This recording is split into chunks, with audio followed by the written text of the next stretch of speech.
Hi, welcome to Mavinhub Physics Lab. I'm going to walk you through some of the core features of this application. First, you need to understand what Mavinhub Physics Lab is all about. Mavinhub Physics Lab is designed to enable students, especially high school students, to perform physics experiments, to take readings, plot graph, answer some questions, and get detailed report on how they perform on every section of the experiment. We also provide a means for them to explore various laboratory apparatus. So this means they can familiarize themselves with the various apparatus that they would come across in a physical laboratory. So let me start with the apparatus menu. So let's take a look. Within the apparatus menu, we have a list of various apparatus based on their uses. So for instance, vernier caliper, micrometer, screw gauge, they are used to measure length.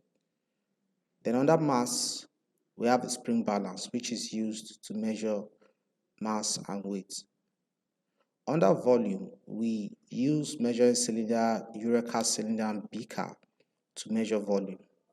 Then for time, we use the stopwatch.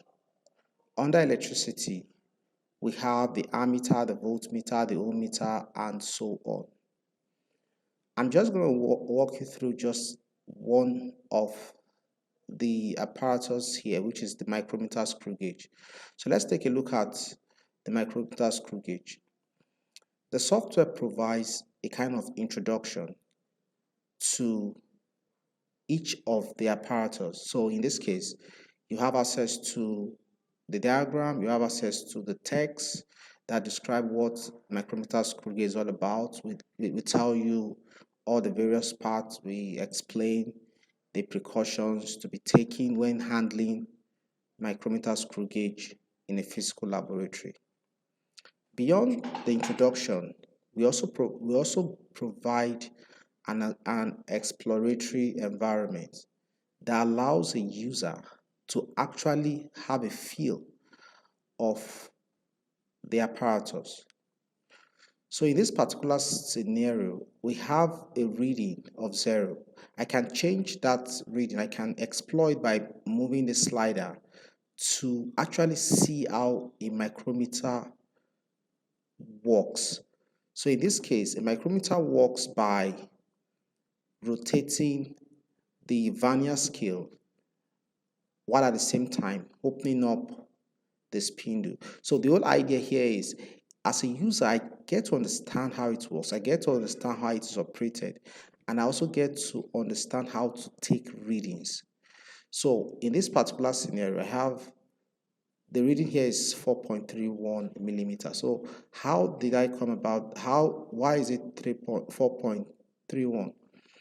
The main scale reading is telling me 4 millimeters. And I got to know that because this is 0 and this is 0.5, this is 1, this is 1.5. So this is 0, this is 1, this is 2, this is 3, this is 4. Then this small section is defined by the vernier scale. So I'm going to read that by going upward. So this is 30.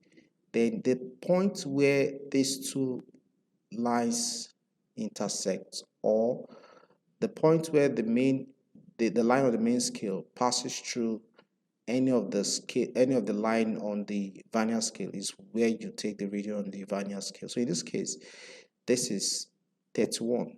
So if you add 0.31 to 4, you're going to get 4.31. So basically, the student gets to understand how to read values and figures from the apparatus. Okay, once I'm done with the exploration, I can test my skill set. I can check how good I am in taking readings from micrometer, screw gauge, and every other apparatus that is available in this application. So let's start. Let's see what this presents. So in this particular case, I'm being asked to type the current reading. So what I'm going to do here is just to read the main scale, then add the vernier scale to it. So in this case, this is 5 millimeter, then this is 6 millimeter, then I have 0 reading on the vernier scale. So I'm going to write 6. So altogether, I have 6 millimeter. Then I'm going to click on check. So this means I'm very correct. Once the user is correct, the software gives a kind of applaud, so to make the user feel excited. So it goes on and on. I can it has other tools like a magnifier. In case a particular reading is not very clear, I can magnify any section of the apparatus to have a better view about anything I need to see. Okay, so let's go back to the home page. So we've got a lot of apparatus here. So this is just an example. Let's go back to the home page. Let's explore the other features. So the experiment menu is a very exciting one. That's the core of this application. So let's take a look. Okay, in this application, we currently have about 40 experiments, and they are all grouped based on the subtopic in physics. Physics is generally divided into mechanics, optics, electricity, heat, and waves. So under each main heading, we have the subheading like simple pendulum, elastic properties of solid, oscillating,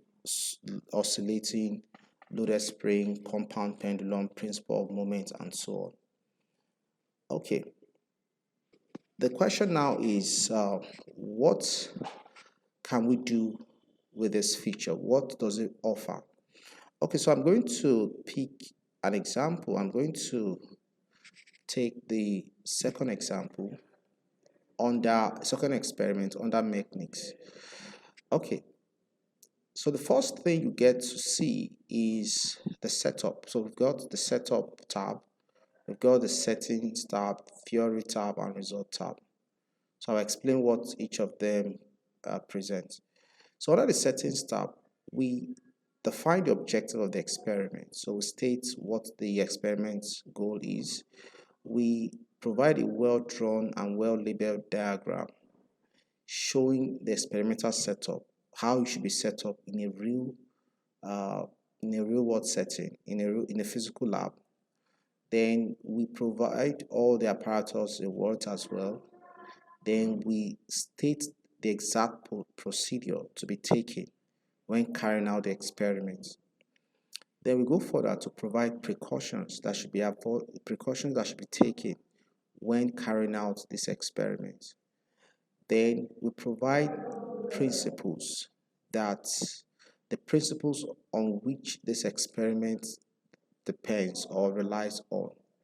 Then we go ahead to give a breakdown of how the grading will be done at the end of the experiment. Okay, so let's take a look at the settings menu. Under the settings menu, I can customize this experiment literally. So I can set the range of my readings. I can define the various constants in this experiment. In other words, I can define the length, the natural length of the spring. I can define the stiffness of the spring. I can also decide the acceleration due to gravity. In other words, I can tell the application whether this experiment should be simulated within within Earth or the Moon, within the gravity of the Earth or the Moon or Mercury or Mars and so on, even the Sun. You can also write a completely different acceleration to gravity aside that of the known planets. Okay, then I can also set the duration I want the experiment to last. In other words, I can time myself and set a kind of boundary as regard the time. Okay, then I also have access to theory. So under theory, I have detailed information about the principles on which this experiment is based on. So I get to understand what elasticity is all about, the laws governing this experiment, and every important information that relates to this experiment and to this topic that we're currently doing practicals on. Okay, under the results menu, you get to see result history basically. So if I've practiced this experiment, let's say 3, 4, 5 times, I'm going to see all my practice history so that I can measure I can measure my progress. I can tell if I'm making progress and if I'm making any improvement in this particular experiment. So let's go back to setup and let's start the simulation. Okay. Once you click the simulation button, you get to perform the experiment. So how does the experiment proceed? The procedure can be accessed from this menu, and it's also available in the previous page we just left. So the procedures are as follows. I'm meant to suspend the spiral spring on the rotor stand. I'm meant to record the length of the spring on the meter when no load is suspended. I'm meant to suspend the mass of M from the spring and record the new length, and so on and so forth. So the steps are very well defined. So let's take a look at how the experiment goes. So the first thing is, without the weight, I need to take note of, without adding any load, I need to take note of where the spring is positioned, what the spring length is. The spring length is 35 centimeters. So this is a meter rule and it is in centimeters. So now I'm going to take note of that. So that's 35 centimeters. And I'm going to go to my readings, and I'm going to write that as 35 centimeters. So x naught is the length when there is no load.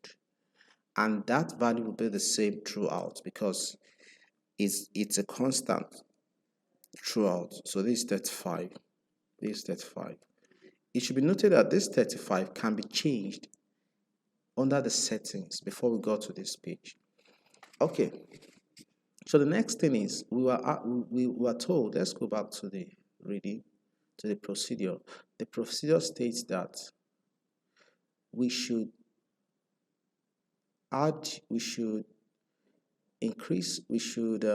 suspend the mass M from the spring and record the new length. So we're going to suspend the following masses. We're going to suspend mass M. So the first mass will be 50, the second mass will be 100, the third will be 150, and so on. Okay, so let's start with the first. So to suspend the mass, you simply drag the slider and the mass increases accordingly. Since I want a mass of 50, I'm going to drag it until I get to 50. Once I have mass 50, the next step is to measure the new length of the spring. So the new length of the spring is 40. And I can magnify that section if I'm not very certain. I can pick my magnifier and position it there to get a very clear view of what the new length is. So I'm going to record 40. I'm expected to repeat the same procedure. In other words, I'm expected to take it back to 0 and move it to 50 again and measure. This is a common practice in physics lab where you are expected to take 2 readings and after taking 2 readings you take the average. So in other words, this x2 is the repetition. So I'm going to assume that the 2 will always give me the same result. So in this case, I'm going to record 40. Then x is the mean, and that is clearly stated in the procedure. The x is the average, is x1 plus x2 divided by 2. So x is the average, which is 40. Then e is a difference between this x and x naught. So, and that is already stated here. That's already stated here. So e is x minus x naught. So, and that will give us 40 minus 35, and that is 5. So I'm going to repeat the procedure for when m is equal to 100. So which means I'm going to change this load to 100 and go through the whole process. So what I'm going to do now is I'm going to quickly rush through this process while I pause the voice over.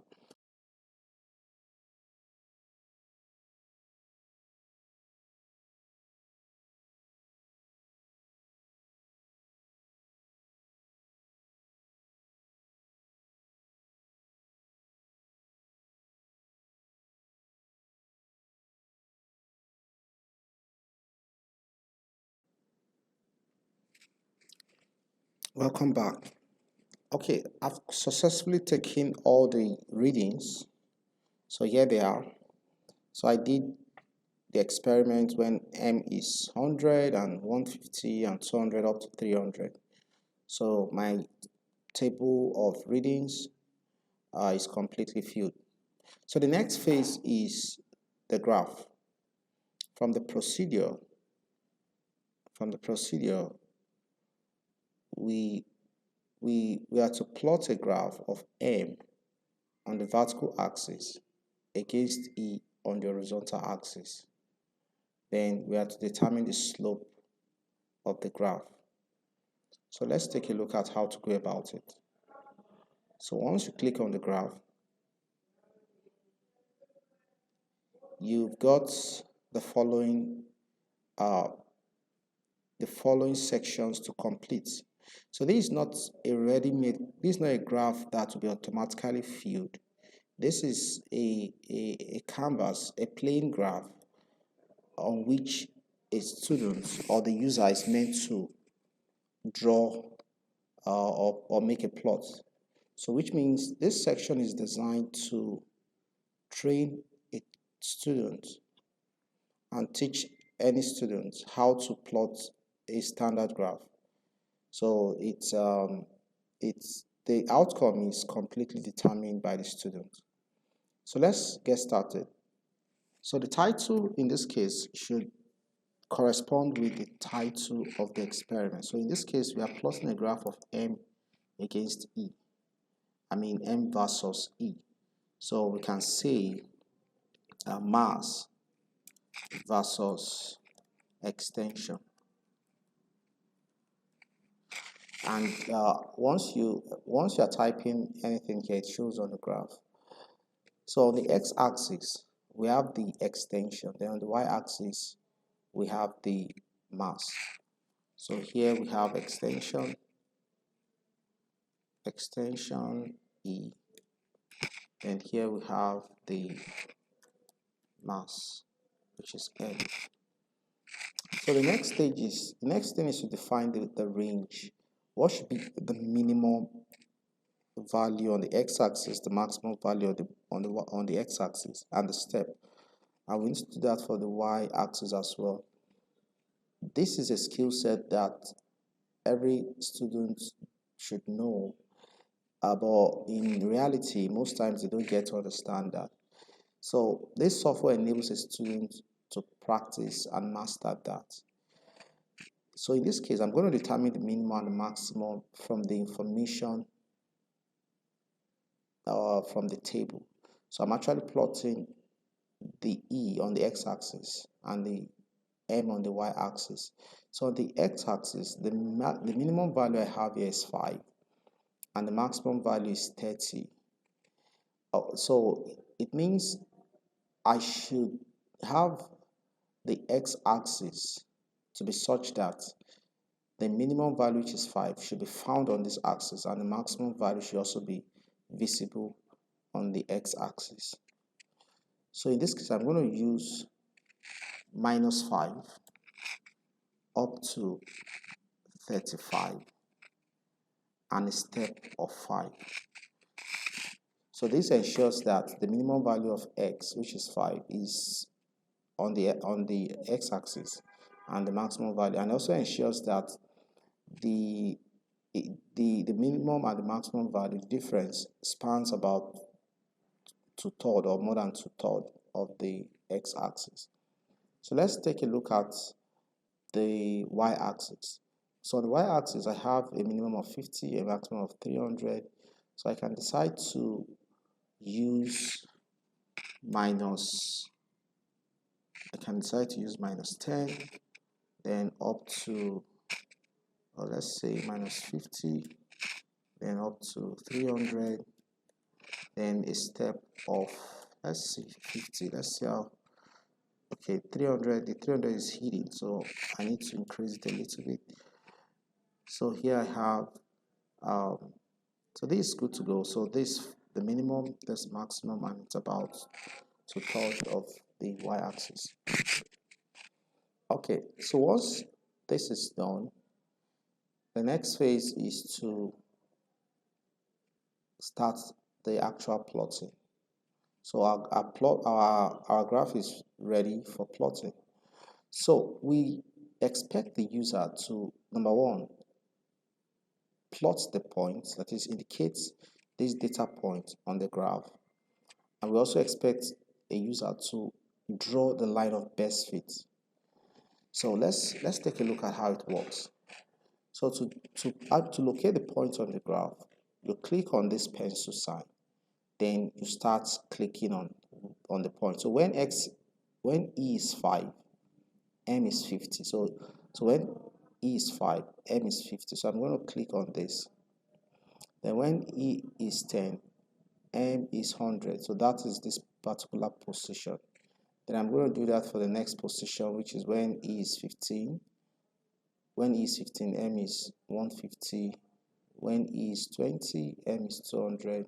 When E is 25, M is 250. And lastly, when E is 30, M is 300. It should be noted that the software is constantly keeping track of all this information, and will eventually grade my ability to identify the correct location on the graph. So let's move on. So once you've completed that task, it's going to take it green, meaning that we are done with this particular task. So the next task is to draw the line of best fit. So I'm going to click on this pencil sign and draw a line of best fit. So I'll try as much as possible to be as accurate. And also it should be noted that in a situation where the y or x intercept is required, the user is expected to extend the line of best fit to cross the axis. Let's say I'm interested in the x-intercept. I'm going to ensure it crosses this, otherwise I won't be able to read that. Okay, but in this case, we don't need the x or the y-intercept. So I can start here, then once you click any point, then you'll be free to draw the line, to extend the line.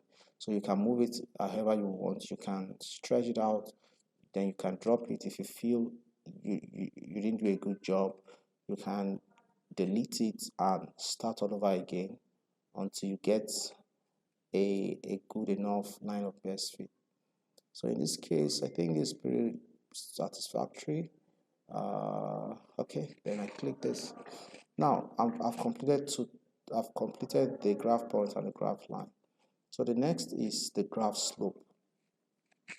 To do that, you'll click this pencil sign, then pick any 2 points on the graph. So I can pick this point and I can pick this point.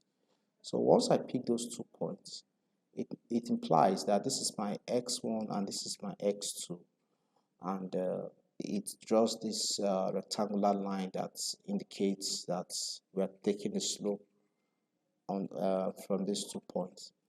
Okay, so what I'm expected to do here is to indicate the y1 and the y2. So here we have the y1 and the y2 because these are the 2 points I'm using to compute the slope.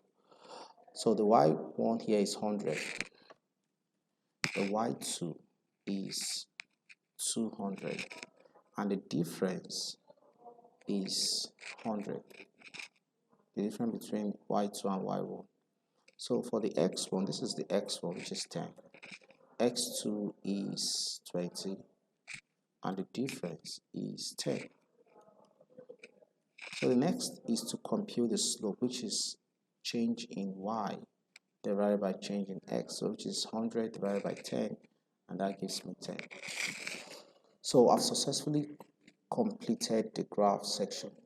So this exercise is designed to enable students master the act of graph plotting, walking them through every step involved in creating a graph. A user can zoom in or zoom out depending on his or her need. So I can try to zoom in, I can zoom in to whatever level I want, I can zoom out to whatever level I want, I can download my plot, I can do all of that. Okay, we are done with the graph section. The next section is the question. So we need to answer some questions based on our graph and based on based on the concept that we are experimenting. So the first question we will be asked is to determine the slope of the graph. So let's take a look at the question. So the question says, deduce the first constant of the spring from the graph. Now from the graph, calculate this. Note that the first constant is a constant of our spring. So the whole essence of this experiment is to compute the first constant given this formula. So G is acceleration to gravity, which is 10.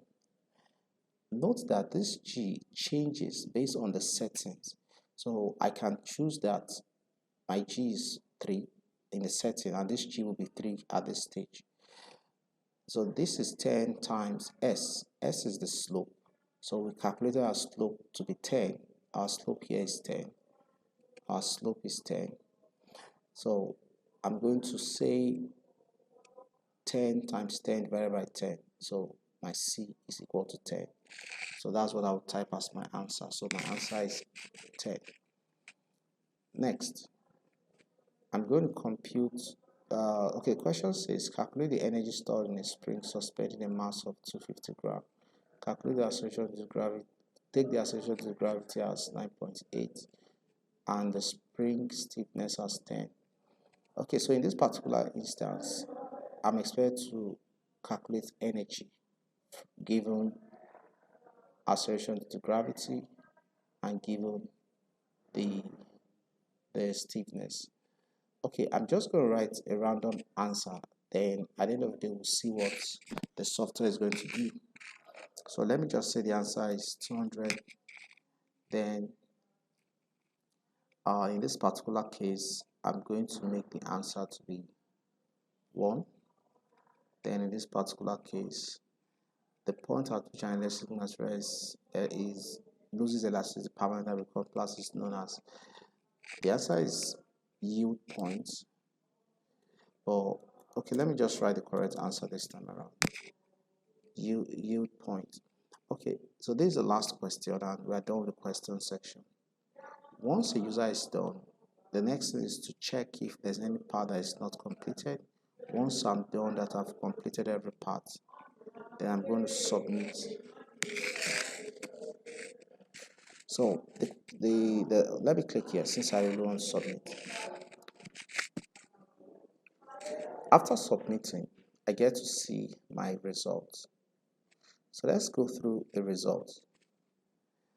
The first information I get is my reading score, like what's my reading accuracy, or how is my reading compared to the actual expected reading. Then the software also grades my ability to set the right axis. In other words, it grades my ability to define minimum and maximum. I'm not expected to get, the software does not expect me to get exactly what it predicts, but it follows the marking guide to determine if my axis is reasonable enough. Okay. The next is it computes my ability to locate my point on the graph. So in this case, I'm 99.9% accurate in terms of my ability to locate the point on the graph. So which is a very good score.